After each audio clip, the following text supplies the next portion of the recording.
Hello students, welcome back. Classroom talk season 2 में आप सभी का स्वागत है।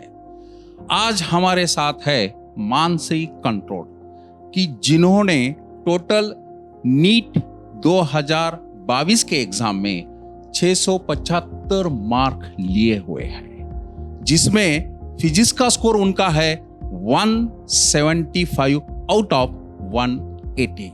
बिल्कुल यकीन नहीं हो रहा ना आपको तो लेकिन इतना स्कोर इन्होंने किया है, इसलिए मानसी का सबसे मैं तहे दिल से यहां अभिनंदन करना चाहता हूं। ठीक है ना।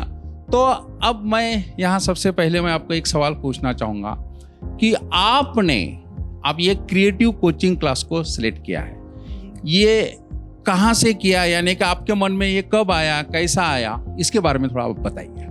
एक्चुअली मैं 11th में क्रिएटिव में नहीं थी। एक्चुअली मैं क्रिएटिव नहीं, नांदेड़ में ही नहीं थी। मैंने 11th की कोचिंग ही नहीं ली, बोल सकते हो आप, ऑफिशियली नहीं ली कोई। श्री रामपुर जो मेरा होम टाउन है, मैं वही थी। और जब मैं यहाँ आई, मेरी फ्रेंड थी जो 11th में यहाँ थी, तो उसने बहुत तारीफ की कि बहुत अच्छा पढ़ा रहे हैं, जैसे मॉड्यूल्स का सब उसने बताया, टेस्ट सीरीज एवरीथिंग। तो फिर मैंने सोचा कि ओके, अगर बहुत अच्छा रिव्यू है तो फिर मैंने क्रिएटिव में एडमिशन ले लिया। Very good. यानी कि कुछ एक्सपीरियंस बच्चों के पीछे के आपने सुने और आपने जब एक्चुअली एडमिशन लिया तो और आपने भी कुछ एक्सपीरियंस किया कि यार नहीं, मैं सही जगह पे आई हूँ। ठीक है। अब यहाँ आने के बाद आपके दिमाग में ये होगा कि यार ये अभी नीट का प्रिपरेशन मुझे करना है। 11 तो हो चुका है। एक्चुअली हमारा 11 हमने ऑनलाइन ट्रैक पे लिया था सारा कुछ। अब यहाँ 12 के लिए आप फिजिकली जब क्लास को ज्वाइन किए तब मन में क्या क्वेश्चन आए सबसे पहले कि जैसे ज्वाइन हुआ, ठीक है, अब ये फिजिक्स है, 180 मार्क्स है, तो ये पहले कैसा एक्सपीरियंस आपको महसूस हुआ यहाँ? फर्स्टली तो नांदेड़ आकर जो एक्सपीरियंस था वो है कि कोई भी मेडिकल कॉलेज में मिल जाए बहुत हो गया। मतलब कभी एक्सपेक्ट ही नहीं किया। एम्स वेम्स ये तो बहुत दूर था, बिकॉज मेरे को पता था मेरा 11 का कुछ हुआ है नहीं एंड ऑल। और जब भी यहाँ आई तो वो क्लासरूम देखकर ही मतलब एक होता है ना, लाइक फोबिया क्रिएट हो जाता है। तो मुझे लगा कि ये तो बहुत बड़ी कॉम्पिटिशन है एंड ऑल, मैं कैसे सर्वाइव करूंगी।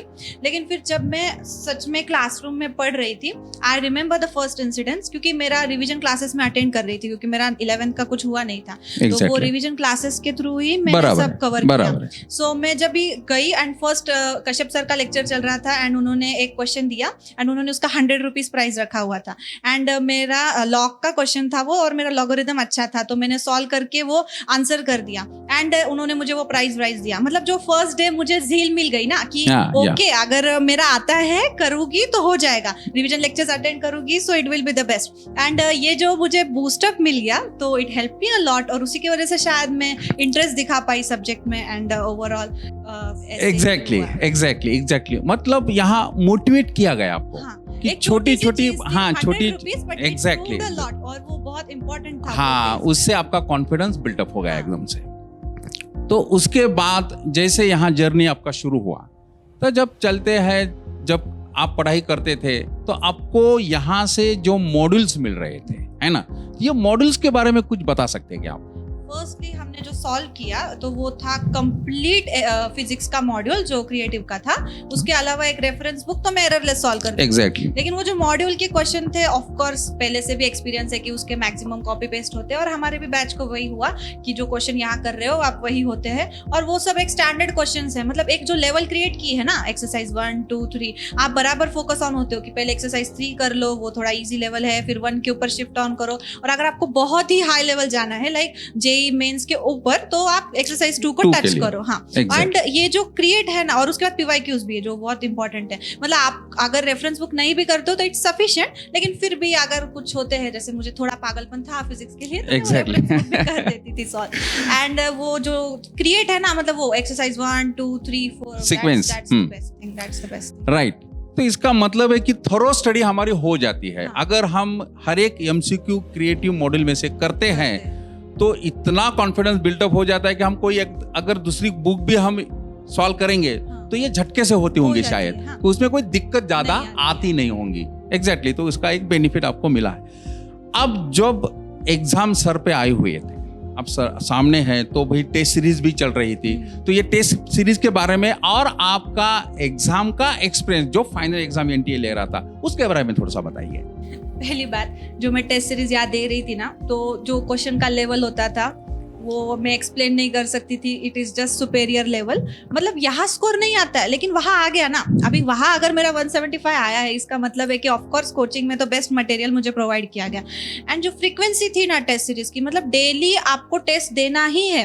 और इवन मुझे याद है कि आप एक टेस्ट नहीं दे रहे हो तो आपको कॉल आता है कि आपने टेस्ट मिस किया और आप शाम को आकर देकर जाओ। मतलब इतना पीछे पढ़कर नहीं कोई कराता है, क्योंकि मैंने बाकी सब्जेक्ट का भी किया है कोचिंग, मुझे पता है इतना पीछे लगकर करवाना, सिर्फ करवाना और इतना पीछे लगकर करवाने में फर्क होता है। और ये जो बेस्ट थिंग थी वो मुझे क्रिएटिव से मिली।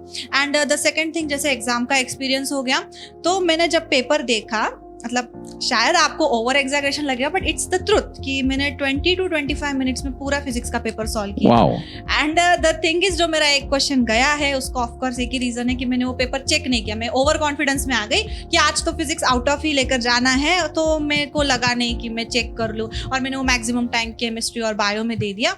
और अगर चेक किया होता तो शायद वो 180 होता, but okay, no repentance now, so it's okay. चलो, हार्ड लक है। हाँ। भाई 100 देखो 175 भी मार्क्स कुछ कम नहीं है बच्चों। 5 मार्क कम आए मतलब कुछ लक फैक्टर उस दिन मानसी का नहीं चला होगा, वो दिन उनका नहीं होगा। शायद अगर वो 5 मार्क मिल जाते तो भी कोई इतनी ये नहीं होती थी कि भाई मैं बहुत पीछे चली गई या मैं बहुत आगे चली गई, यार मैंने बहुत अच्छे मार्क्स लिया। ऐसा कुछ नहीं है, बेस्ट स्कोर है 175 इज द बेस्ट स्कोर है। तो अब यहाँ पे मानसी मुझे बताइए कि भाई आप बच्चों को क्या मैसेज देना चाहोगे?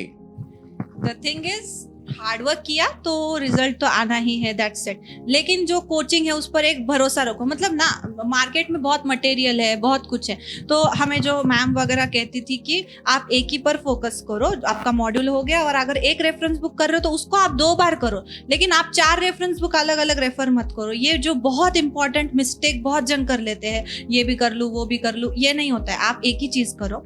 और the second thing is, creative में अगर आप फिजिक्स को हो तो आप ब्लाइंडली फॉलो कर सकते हो, जस्ट ब्लाइंडली। उनके क्वेश्चन पेपर्स, उनका एवरी मटेरियल, और वो सब करवा कर लेना जो थिंग होती है मेनली। तो वो सब आप इधर आओ तो आप ऐसे खुद को छोड़ दो कि ये लोग करवा लेंगे। ऑफ कोर्स आपका भी इनपुट होना चाहिए, आपने आपका 100% दीजिए, तो सामने से आपको पूरा सपोर्ट मिलेगा और आपको कभी रिग्रेट ही नहीं होगा कि आपने कुछ रॉन्ग डिसीजन लिया या कुछ। अभी मेरा जो रिजल्ट है, आप इमेजिन करो, 11th में कुछ नहीं था, मतलब उन्होंने मुझे 11th भी करवाया, 12th भी करवाया। अगर वो एक पर्सन जो 11th में नहीं था, वो ऑफकोर्स मुझ पर कुछ भरोसा नहीं रख सकते थे कि मैं क्या ही करूंगी, लेकिन उन्होंने इतना ट्रस्ट किया, उन्होंने मुझे इतना करवाया, इतनी फैसिलिटीज दी, और उसकी वजह से आज मेरा स्कोर है।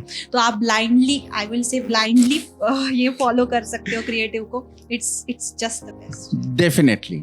तो मानसी ने कहा है कि भाई ब्लाइंडली ट्रस्ट करो, लेकिन इसका मतलब ये 2 वे प्रोसेस है बच्चों, कि जितना मेहनत हम करते हैं, हम क्रिएटिव वाले करते हैं, उतनी मेहनत बच्चों ने भी करना है। हम तो ये करते हैं यहाँ कि अगर बच्चा मेहनत नहीं कर रहा है तो हम करवा के लेते हैं। इसका मतलब है कि उसको तो सक्सेस मिलना जरूरी है, 100% उसको सक्सेस मिलेगा जो हमारे ये बच्चों को मिला है। तो इस तरह से यहाँ पे मानसी आई और उन्होंने अपने वर्ड्स यहाँ रखे हैं, एक्सपीरियंस यहाँ रखा है, उसके लिए मैं आपका बहुत तहे दिल से शुक्रिया अदा करता हूँ मानसी जी। और आपके ग्रेट आगे के फ्यूचर के लिए मैं कॉन्ग्रेचुलेट करता हूँ और शुभकामनाएं मैं देता हूँ क्रिएटिव की ओर से। Thank you very much. Thank you sir.